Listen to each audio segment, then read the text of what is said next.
A paz do Senhor, queridos! Estamos iniciando mais uma videoaula subsídio de seu canal EBD Fácil e Motivadora.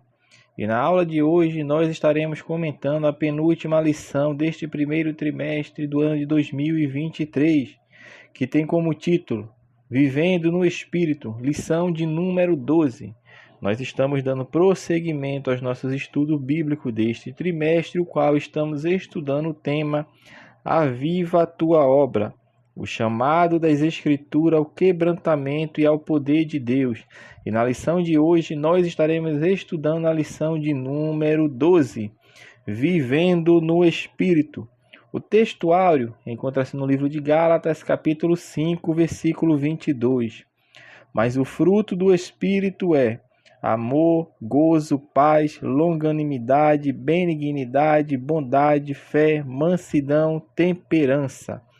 Verdade prática. O avivamento espiritual traz uma realidade de vida no Espírito.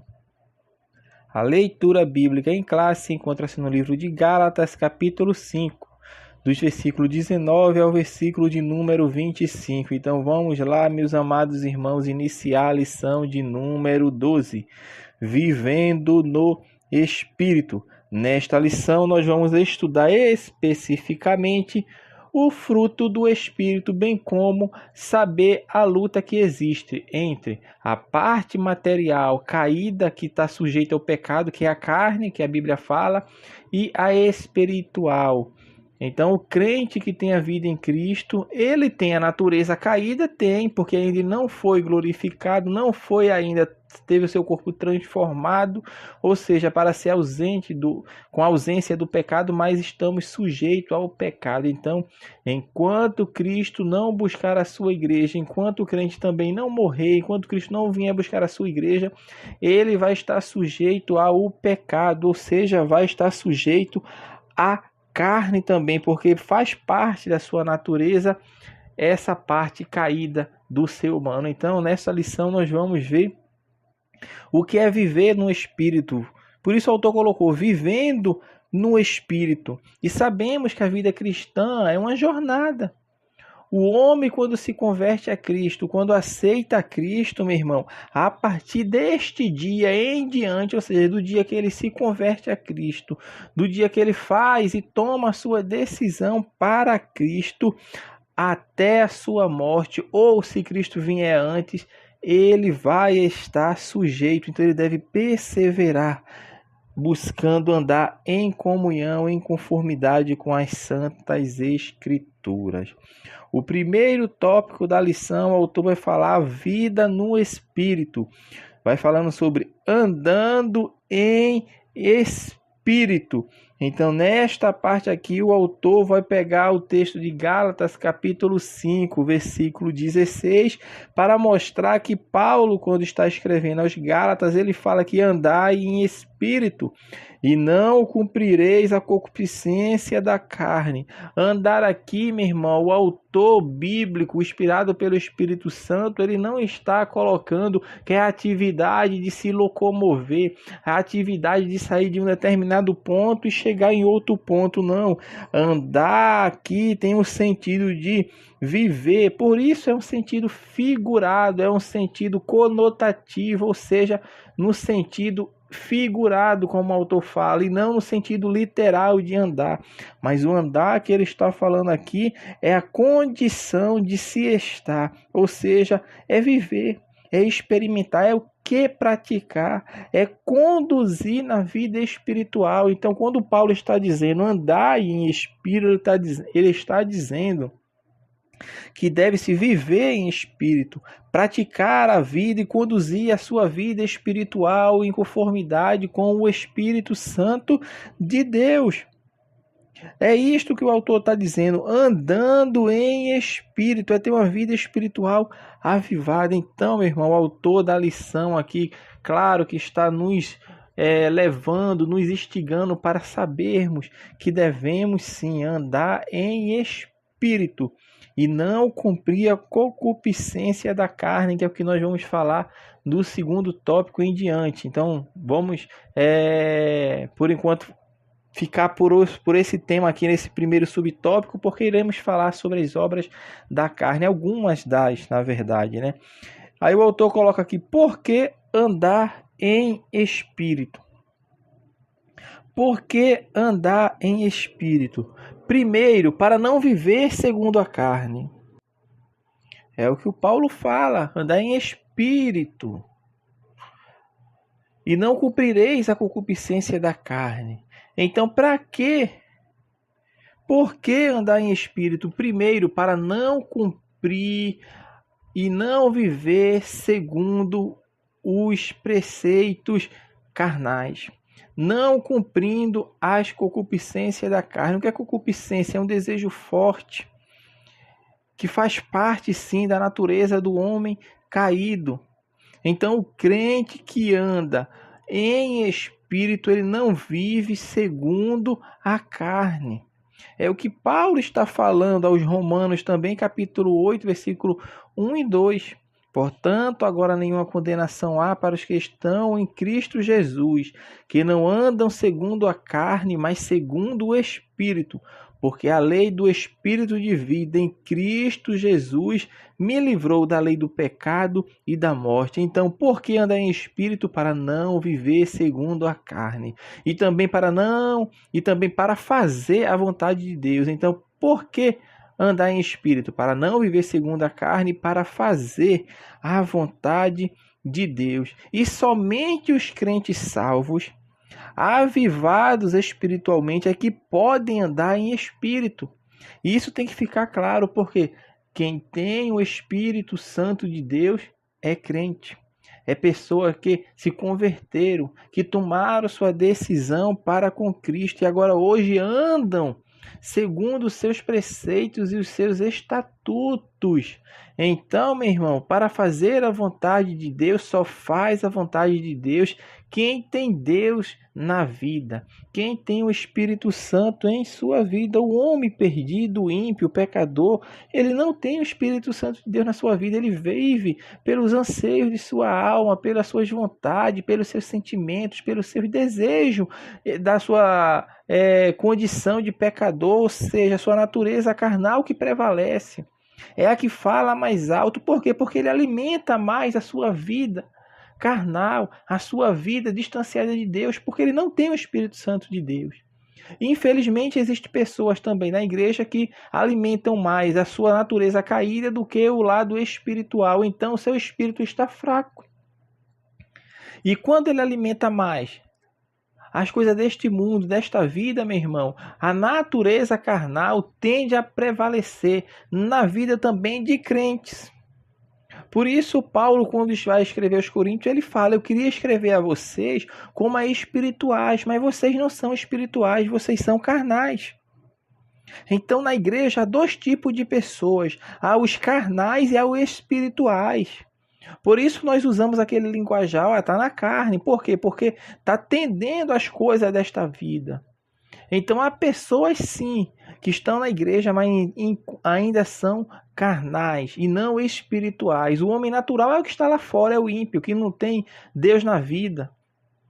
Vive pelos anseios da carne, mesmo desse sentido que nós estamos falando. Não a carne no sentido literal, mas a carne no sentido da natureza caída do ser humano, que é o que o autor está falando. Então, por que andar em espírito? Para não viver segundo a carne, para fazer a vontade de Deus. Então é somente com o poder do Espírito Santo que o crente pode suplantar essas forças da carne para fazer a vontade de Deus. E também para ter poder para vencer o maligno.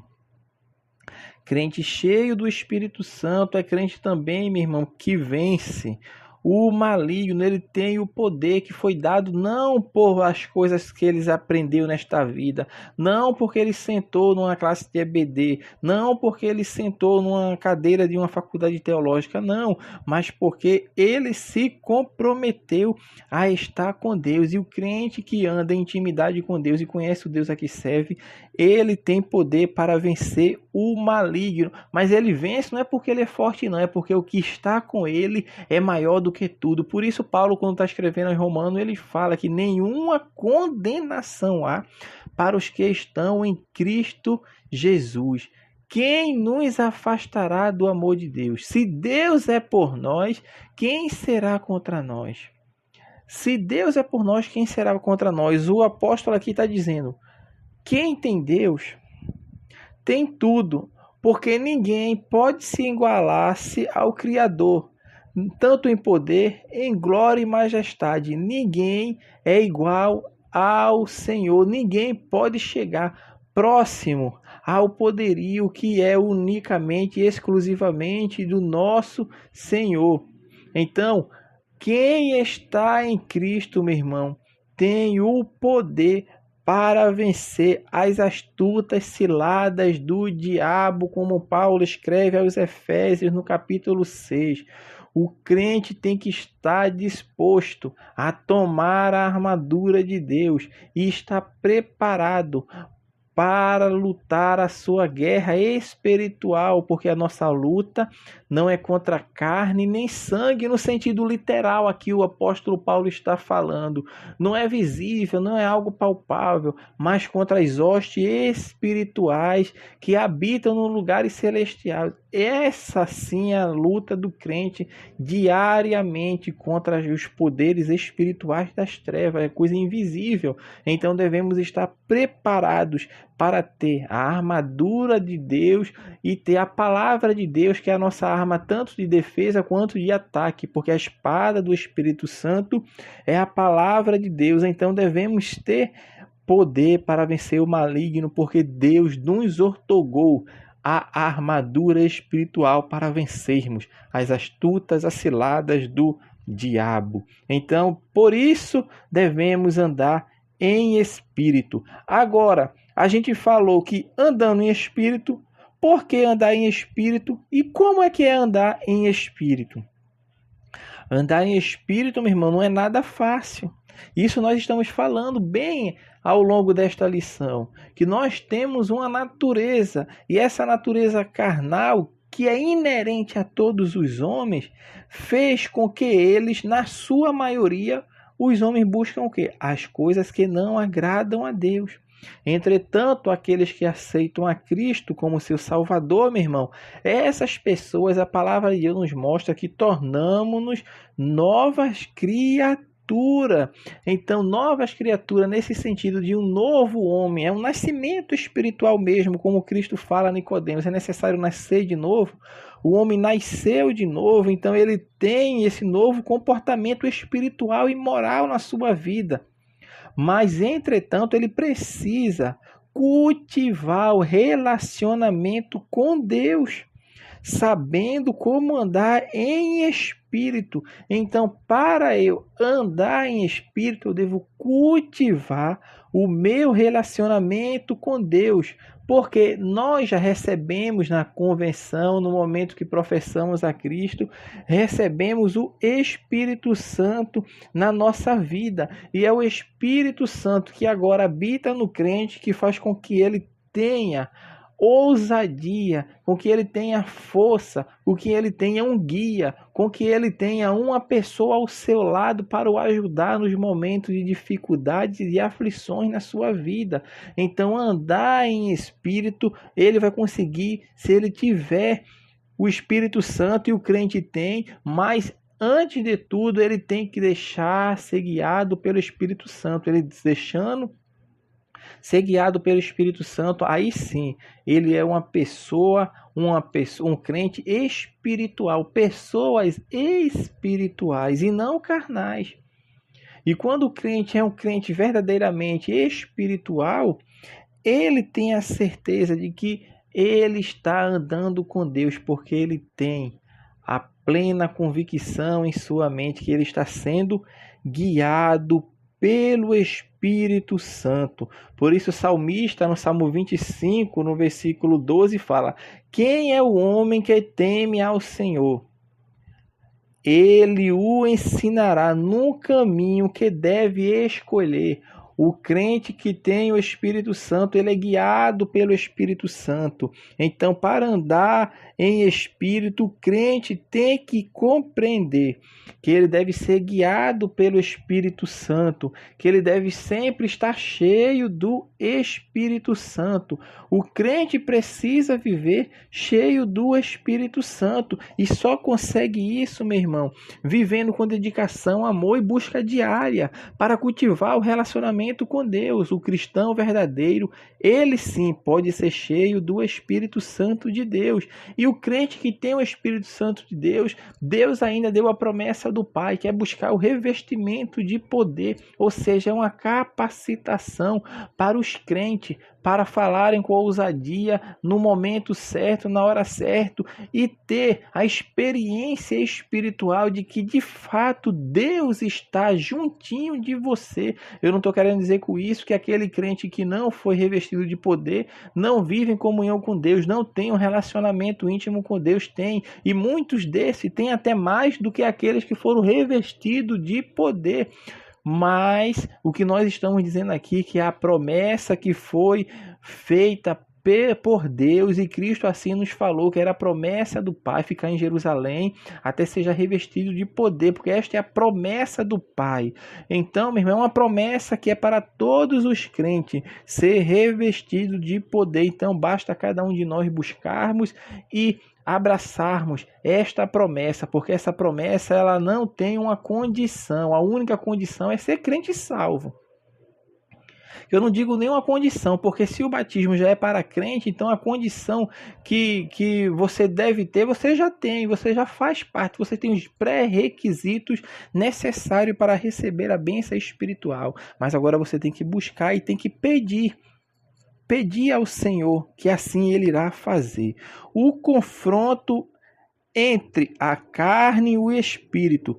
Neste ponto, o autor vai falar aqui sobre a carne e o espírito. E a gente já até comentou sobre isso, que em termos espirituais, isso é a maior luta que existe na vida do crente. É na vida do crente que nós estamos falando aqui, porque o crente, quando se converte a Cristo, a partir deste momento ele começa a ter essa batalha espiritual constante em sua vida, que nós chamamos de santificação progressiva. O que você alimenta mais é o que vai se tornar mais forte na sua vida. Então, a pessoa que se converteu a Cristo está alimentando mais o seu espírito estará forte, então ele vai conseguir resistir aos anseios, aos desejos da carne, que é a natureza caída, a concupiscência, esse desejo forte que tem de fazer com que o homem venha cair, venha pecar. Por isso Tiago, quando está escrevendo, ele fala que cada um é tentado quando atraído e engoldado pela sua própria concupiscência. Ou seja, é o próprio desejo do homem que faz com que ele seja atraído e engoldado. Então a tentação vem para fazer isso, para tentar você de modo que você venha a cair. Mas você vai ser tentado naquilo que você deseja, naquilo que você almeja muitas vezes resistir. E é justamente naquele ponto ali que vai acontecer. Foi o que aconteceu com Cristo. Cristo estava com fome. O diabo não foi lá com um copo d'água ou com algum líquido. Não, foi lá para demonstrar que ele está com fome. Então essas pedras aqui transformam em pão. Era a necessidade de Cristo naquele momento. A tentação que uma pessoa sofre é diferente da outra. E devido a isto, cada pessoa tem que estar preparado para vencer suas lutas. A Bíblia nos fala que a tentação vai vir, mas junto com a tentação, Deus também nos dará o escape.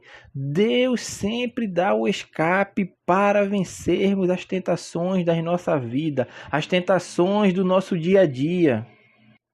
O autor prossegue falando também sobre as obras da carne. A gente já falou que a carne aqui não é no sentido literal, mas a carne aqui está se referindo à natureza decaída do homem, a inclinação que ele tem para praticar o que é mal, aquilo que não agrada a Deus. Assim, as obras da carne, a que se refere a epístola aos Gálatas, são as práticas, são as atitudes e pensamentos contrários à santidade exigida por Deus para os que são seus servos. E dentro dessas obras da carne que o apóstolo aqui vem falar sobre na carta aos Gálatas, ele vai falar de 4 tipos de pecados, de obras, de práticas que são contrárias às coisas de Deus. Vai falar sobre os pecados, as obras da carne, referente a práticas sexuais ilícitas, a práticas religiosas ilícitas, ao relacionamento humano e em relação aos vícios e hábitos e maus hábitos. Então vamos aqui só pincelar por cima para os irmãos verem como foi feita essa divisão. Referente às práticas sexuais ilícitas, ele vai falar aqui que é a prostituição, impureza e a lascívia. Prostituição, os irmãos já sabem do que se trata. A prostituição é a prática vil de vender o corpo para a prática sexual. Em troca o quê? De dinheiro, ou seja, ele está usando o templo do Espírito Santo para uma prática imprópria, uma prática não condizente com a moral, não condizente com o verdadeiro cristão. Então, Paulo, quando está citando aqui as obras da carne, ele está falando para crente, não está falando para descrente, porque os descrentes já praticam isso de forma liberal, mas o crente, quando vem praticar isso, está errado. Então, o crente deve estar ciente que práticas sexuais ilícitas, como a prostituição e a impureza aqui, que abrange todas essas imoralidades relacionadas às áreas do sexo, como fornicação, que é relações sexuais antes do casamento, adultério, relacionamento sexual extraconjugal, tudo isso é pecado, é impureza diante de Deus, e também a lascívia, que é um pecado que está presente em muitos lugares, inclusive dentro das igrejas, ou seja, é a sensualidade, é o modo libertino, libidinoso, é uma característica de quem tem despudor, é uma pessoa que não tem pudor. É uma pessoa que se veste, meu irmão, para mostrar suas partes para as pessoas que estão ao redor. Lascívia é isto, é a propensão para interessar-se. Olha só, é para interessar-se e para excitar-se, normalmente por meio do sentido da visão, com imagens sexuais do sexo oposto. E Paulo mostra como o cristão deve zelar pelos seus pensamentos, para não dar lugar à impureza e a outras obras da carne. Por isso ele fala, tudo que é puro, tudo que é agradável, tudo que é de boa fama, tudo isso é que vocês devem pensar. Se o crente deseja andar em espírito e ser avivado, tem que fugir dessas coisas. É pela visão. E tem pessoas que fazem crente cair porque se vestem de forma imoral. Se vestem de forma não condizente com a cristandade. Então nós devemos pensar. Então essas práticas que o apóstolo Paulo está falando aqui, essas 3 são referentes sim às práticas sexuais ilícitas. Também ele vai falar o segundo grupo que nós englobamos sobre as práticas religiosas, que é a idolatria e a feitiçaria. Então, idolatria e feitiçaria são práticas religiosas. Idolatria é o quê? Foi o primeiro mandamento que Deus deu ao homem. Não terás outros deuses diante de mim, não farás para ti imagens de escultura. É idolatria. E a idolatria não se resume apenas a ter uma imagem de escultura. Tem pessoas que idolatram o pai, a mãe, o filho, a esposa, o esposo, ou seja, tudo que substitui o lugar de Deus e até o próprio eu. Tem pessoas que idolatram a si mesmo. Essas pessoas estão em pecado de idolatria. Porque normalmente no meio evangélico, quando se fala de idolatria, as pessoas imaginam logo que seja imagem de escultura, que seja essas coisas, deuses feitos por mão de homem. Não. A idolatria é tudo aquilo que você substitui no lugar de Deus, ou seja, você tirou Deus. O que é idolatria? Idolatria é aquilo que está no seu coração. É o que eu sempre falo, dentro de cada ser humano é como se tivesse um trono. Quem está nesse trono? Quem está reinando nesse trono? Será que Deus é o centro da nossa vida? Se Deus estiver sentado ali, verdadeiramente você é um crente salvo, fiel, que tem uma vida espiritual saudável. Mas quando você está sentado, ou o seu filho, ou a sua filha, ou a sua mãe, sua esposa, seu pai. Então aquilo que está ali é que é o seu Deus. Então você idolatra aquilo. Observe que não precisa ter uma imagem palpável, uma imagem física, mas é aquilo que toma o lugar de Deus na vida do ser humano.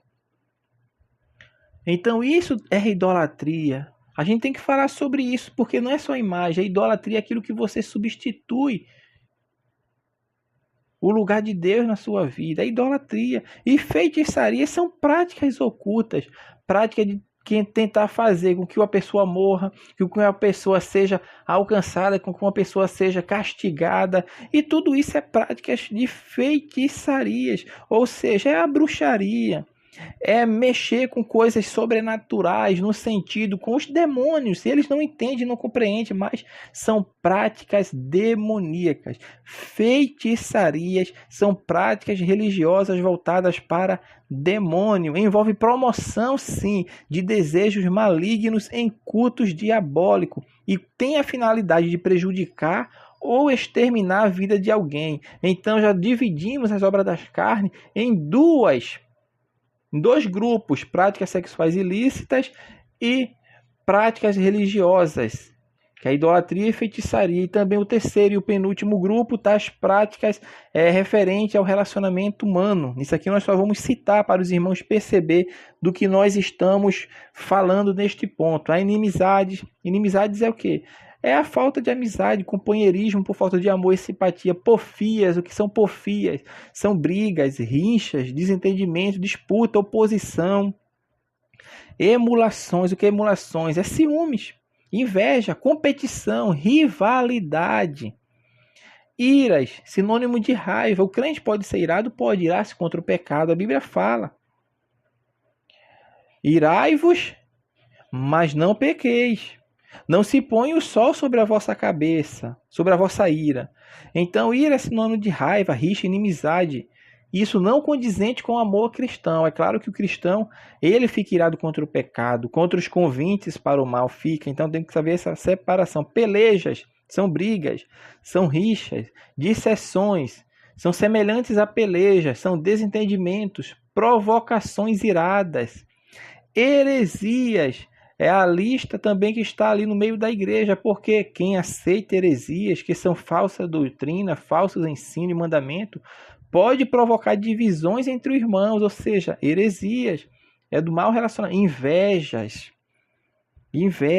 homicídios. A prática do homicídio é uma obra da carne. Muitas vezes o homicídio ele não é praticado de forma literal. Jesus falou sobre isso no Sermão do Monte. Aquele que encolerizar-se contra seu irmão causou o homicídio já no seu coração. Observe que a pessoa não externou, a pessoa não executou, mas só em ele encolerizar-se contra o seu irmão ele já é um homicida. E João, quando está escrevendo, João fala: olha, qualquer que aborrece a seu irmão é homicida. E vós sabeis que nenhum homicida tem permanente nele a vida eterna. Primeira carta de João, capítulo 3, versículo 15. E por fim, as obras da carne, o último grupo que é relacionado a vícios e maus hábitos, que é a embriaguez e a glutonaria. Embriaguez não precisa nem falar. É o estado causado pela ingestão de bebidas alcoólicas, ou seja, as pessoas perdem o sentido, perdem o senso e praticam coisas que não condizem com a realidade que Deus tem preparado para o ser humano. E glutonaria é o desejo, é o estilo de vida desenfreado, extravagante, de viver por comida, trabalhar por comida. É a motivação de ingestão excessiva, ou seja, é pessoas descontroladas. É claro que a pessoa necessita de comida, necessita. Mas se eu me alimento e me sinto satisfeito com 2 fatias de pizza, para que eu vou comer 10? Para que eu vou comer 15? Se nem eu próprio já estou entendendo que meu organismo já não aguenta mais ingerir nenhuma daquela. Mas a pessoa é desenfreada. Ela não tem controle. E isso é pecado também. É obra da carne. É claro que no tempo de Paulo, essas práticas aqui de embriaguez e glutonaria estavam relacionadas às práticas do paganismo também da época, que acontecia por motivações de orgias, sexo e drogas. E hoje, em muitos lugares também acontece, então é pecado. E o crente que pratica isso está em pecado contra Deus. E o apóstolo Paulo, meu irmão, ele fala desses 4 grupos de pecados da carne, de obras da carne, mas não para por aqui a lista é extensa, por isso ele fala, e coisa semelhante a esta. Ou seja, tem mais coisa do que isso.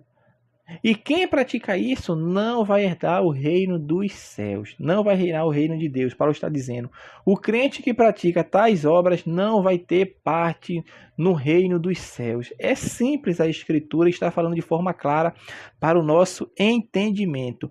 E por fim, vamos falar sobre o avivamento pelo fruto do Espírito Santo. Neste ponto, o autor vai fazer um paralelo entre os dons e frutos do Espírito, que os dois são características essenciais para a vida e o caráter cristão. Primeiro, os dons. Os dons, meu irmão, para eles serem utilizados, para eles serem manifestados na vida da igreja, necessariamente não utiliza-se muito, vamos falar assim, não é pré-requisito ter o fruto do Espírito.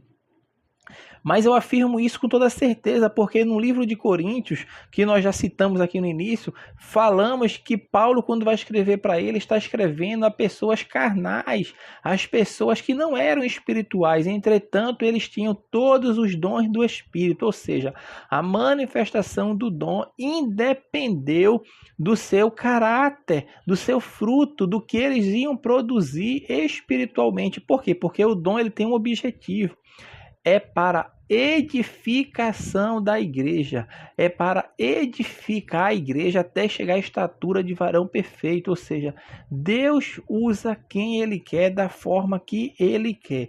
Entretanto, a aplicação e utilização dos dons, ele se faz condizente com a pessoa, certamente, que tem também o fruto do Espírito, porque quando ele usa os dons que foi dado por Deus para ele, e ele é usado debaixo da dispensação de Deus, com o amor, com a mansidão, com a fé, com a bondade, benignidade, temperança, paz, alegria, ele está usando, meu irmão, o dom verdadeiramente, porque ele é um crente, sim, todos são crentes, embora tenham uns carnais e outros espirituais, mas o que usa o dom paralelamente ao fruto do Espírito, essa pessoa é aquela que está tendo sim o verdadeiro entendimento do que é ser um cristão avivado.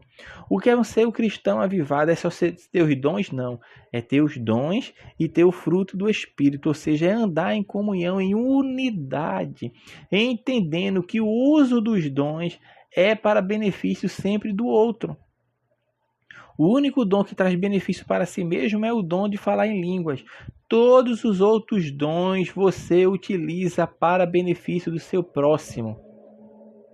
Todos, sem exceções. Então, dentro desse conceito, dentro desse entendimento, meu irmão, o crente que usa o dom para se promover, ele está fazendo com a motivação errada.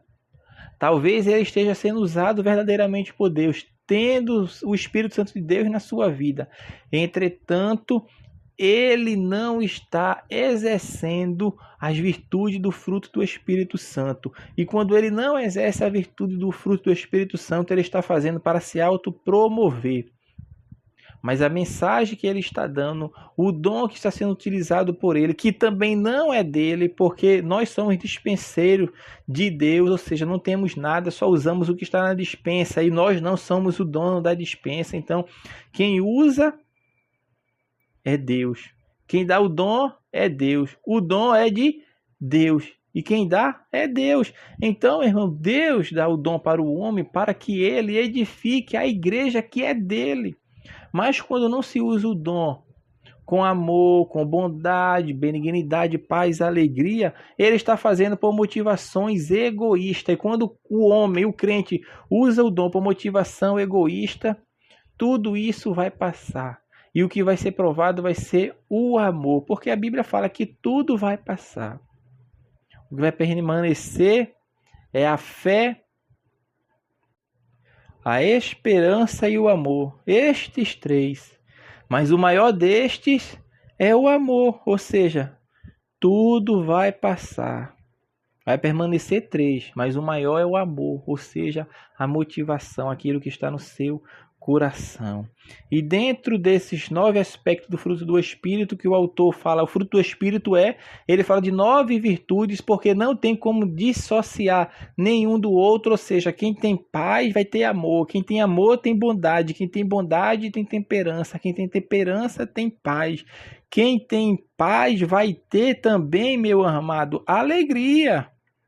Então, as virtudes do fruto do Espírito são 9, mas o fruto é um só, ou seja, a manifestação dele depende sempre da outra virtude. Quem tem o fruto do Espírito vai manifestar todas as 9 virtudes. É claro que vai manifestar uma de forma mais visível do que a outra, mas vão ter todas. Então devemos alimentar o nosso espírito para produzir as virtudes do Espírito Santo.